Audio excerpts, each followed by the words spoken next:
Perkara tindak pidana korupsi pada pekerjaan biaya timbunan lokasi MTQ Kabupaten Aceh Barat di Desa Luhan.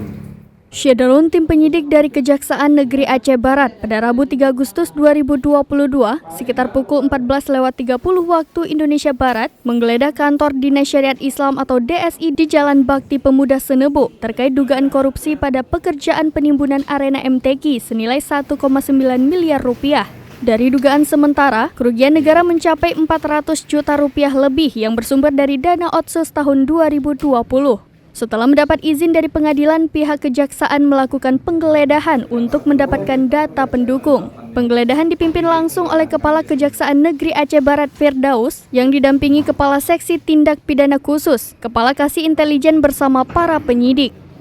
Dari hasil penggeledahan selama 1 jam lebih itu, tim penyidik memboyong sejumlah dokumen penting untuk diperiksa lebih lanjut di kantor Kejaksaan Negeri Aceh Barat. Telah melakukan penggeledahan pada kantor Dinas Syariat Islam Kabupaten Aceh Barat berdasarkan surat perintah penyidikan dan surat perintah penggeledahan dari Kepala Kejaksaan Negeri Aceh Barat, serta juga kami tim penyidik telah memperoleh izin penggeledahan dari Ketua Pengadilan Negeri Melabuh.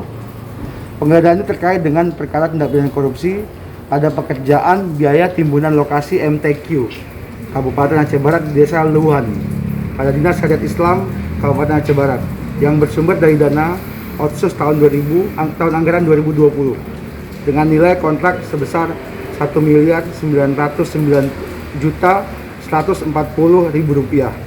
Tindakan penggeledahan ini kami lakukan guna memperoleh dokumen-dokumen yang belum bisa kami dapatkan pada saat dilakukan proses penyidikan dan penyelidikan, serta juga untuk mempermudah tim penyidik untuk memperoleh bukti yang berkaitan dengan perkara tersebut.